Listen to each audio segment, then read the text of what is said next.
Hey guys, what's up? Welcome back to the channel. It's Cynicalex, and today we're going to be reviewing Kraven's new uniform, the massive glow up for the Hunter that was 6 years or 5 years or something like that in the making. The interdimensional traveling Hunter known as Kraven, the second character now in as many updates to get one of these cool glowing looks where his tattoos or whatever are sort of like lifting off of him and such and so forth. So yeah, this is a first time uniform, like I've mentioned, for Kraven, so it's a pretty big deal, and we want to go into every nook and cranny to really figure out and suss out just how good this character is. So I want to start off by highlighting that my build is very run-of-the-mill. We basically just have 5 and 6 star or 5-star physical attack Uru, and we're actually missing one of those because I didn't want to break symmetry, so I need to reroll the amplification slots on wrist guard. We have rank 4 type enhancement. We have stage 12 power of Angry Hulk. No artifact, although it's not going to make much of a difference.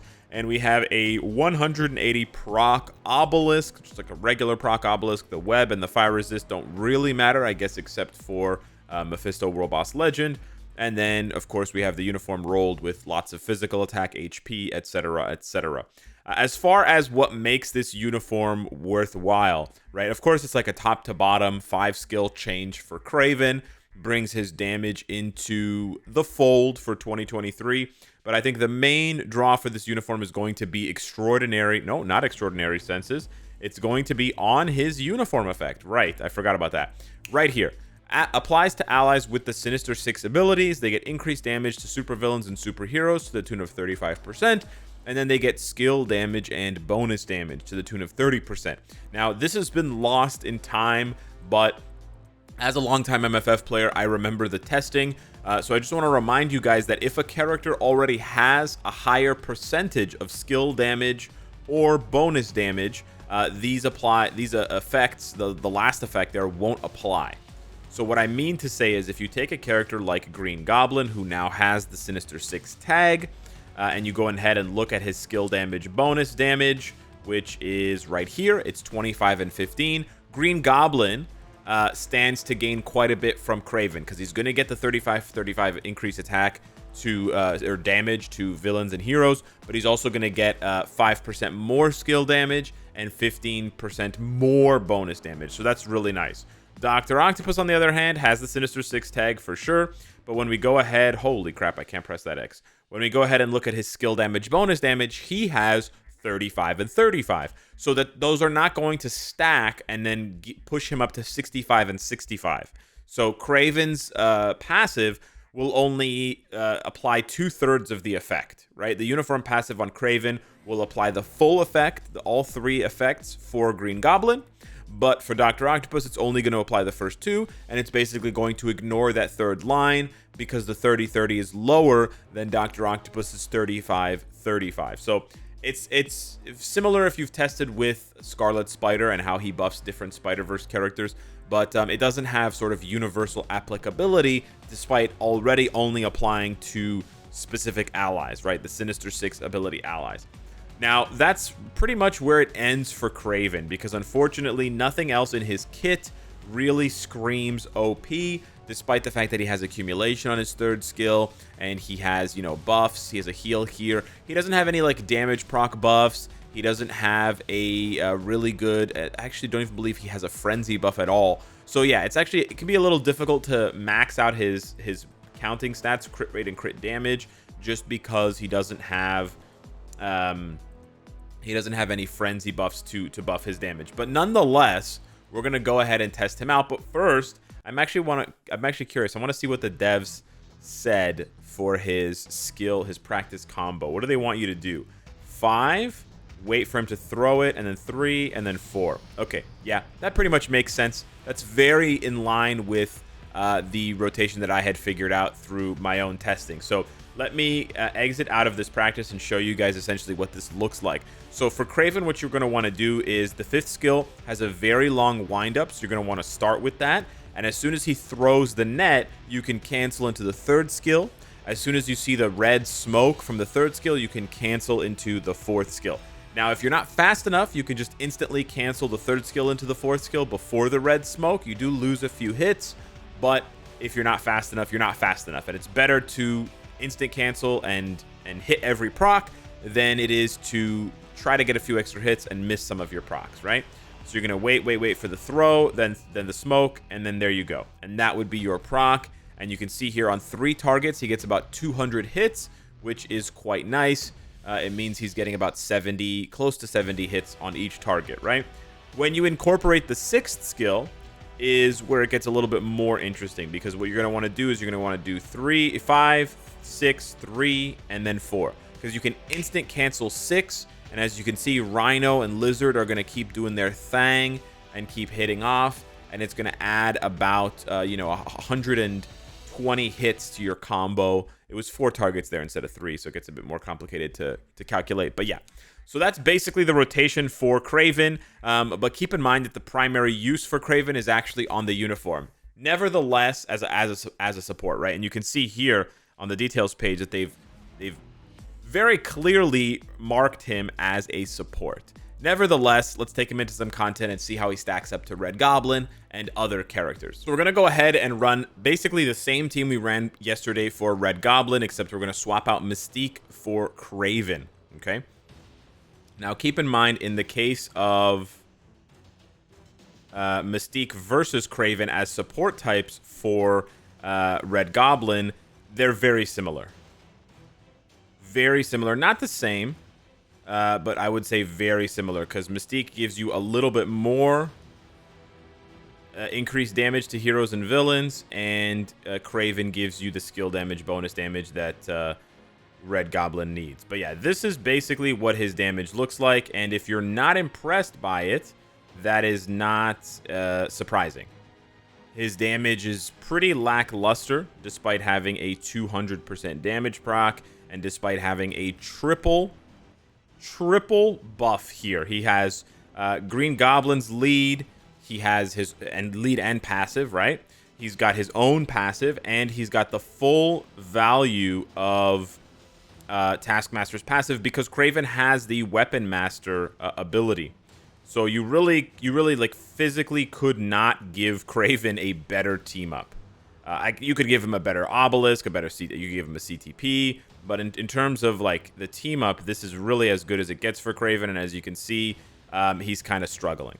So this is really unfortunate for Kraven, especially considering that these characters all sort of fall into the same category, right? They're all villains. In the case of Red Goblin, they're basically identical. They're both male villains. They're both speed types, and they're both Sinister Six allies. So there's so much overlap between these characters that if you're looking for the one that's going to deal the most damage, you're just going to choose Green Goblin, right? Or Red Goblin in this case. Or maybe you choose Dr. Octopus because he can go to level 80, he can go to tier 4. Kraven gets left out of that conversation entirely, right? Even if you're not going to go invest in a tier 4, if the conversation is just about Kraven and Green Goblin is actually a better support than Kraven. Green Goblin does Kraven's job better than Kraven. And this is where I really feel like the devs dropped the ball here, because they just needed to do a simple comparison, right? Green Goblin gives all allies 45% increased damage to heroes and villains. 45, not 35. So it's 10% more, which is a meaningful amount. And he has a good leadership for all allies, whether they're heroes or villains. 40% attack and 40% ignore dodge. This is invaluable for a lot of PvE content. What does Kraven's leadership do? Oh, it's dog shit. Okay, crit damage. That's useless as hell. So they gave him a worse passive to compete with Green Goblin, and even Mystique has more than 35. So if you can't take advantage of the skill damage, bonus damage, Kraven's uniform passive is actually just straight up worse than Mystique's passive. And Mystique is a character from 2020. So 3 years later, and they don't know how to properly balance these support characters. So this is pretty embarrassing. Kraven should give just to give you guys an example of where his value should be. In order to justify this uniform as a support, his percentages should be 50 and 50 at minimum, not 35 and 35. So they almost need to be doubled, right? They need to be 50 and 50. And frankly, I would add another buff on top of that. I would add 4 buffs, adding some ignore dodge or something else like that, because even the 50-50 might not be enough to justify this uniform. And now more than ever, players are very careful about how they spend their crystals. So this uniform is just going to be a straight up pass for any players who actually already invested the crystals in Mystique, right? Let alone the ones that are looking for an upgrade. There's almost no reality in which you would build Kraven as more than a support unless you just really love the character. However, as much as I've shit on him and shit on the devs for dropping the ball with him, he does have one very amusing ability. Okay, he has one very amusing ability which provides him with a completely unique play experience. Okay, so as much as I've crapped on Kraven, as much as I've highlighted the fact that there are characters from 3 years ago who have better support buffs, there is one thing that Kraven can do that no other character in this game can do, and it has to do with this passive right here. When he uses Spear Throw, he gets a 30% physical attack buff. That's really cool. But he also gets Invisibility for 5 seconds. And the cooldown on Spear Throw is 4 seconds if you have maximum skill cooldown. That means you can be permanently invisible to the boss. Now, I'm going to go down to a lower stage to highlight this because Kraven just doesn't do that much damage on higher stages. When you're doing this playstyle, it looks pretty stupid. I'm not going to lie to you, but it's hilarious. So if you're looking for a meme-filled experience, if you're looking to roll in the memes, this is really the character for you. I'm going to do 2. Okay, then I'm just going to do some other skills. It really doesn't matter. As soon as 2 is off cooldown, I'm going to do 2 again. Again, I'm not worried about my proc here. Having a CTP of Rage would be way better than a proc Obelisk in this case, but I'm just going to spam 2 whenever it's available, okay? And as you can see here, Null is not using any of his effects on me, right? He's not bringing the gigantic wave of nullified symbiote goo that stuns you and locks you in a cage. He's not bringing those gigantic tentacles that slap you. Those are not coming, right? What happened? Where's all of Null's abilities? Well, I'll tell you where they are. He doesn't know that I'm here. I'm cloaked in invisibility, and the boss physically cannot target me while I'm cloaked in this invisibility. And actually, if you look at this, it actually takes him a really long time to get out of his chair because he still can't see me. Now he sees me because the invisibility has worn off. And this continues for the entire fight if you want to play it this way. It's absolutely hilarious. We're going to go over to Jean Grey, stage 9. We're going to queue up with the same team here. Okay, we're just going to drop off her for somebody better because, yeah, we definitely need the damage. But this works on all bosses. The only boss it doesn't work on is phase 2 of Mephisto. It works on phase 1 of Mephisto, and it works on phase 3 of Mephisto, but for some reason, it does not work on phase 2 of Mephisto. But you can see here, Jean is not going to attack me. Now, there are ways to, synergize this, and there is a way. I'm not going to cover it in too much depth here just because it's quite complicated, but there is a way to rotate, like to have this in your rotation.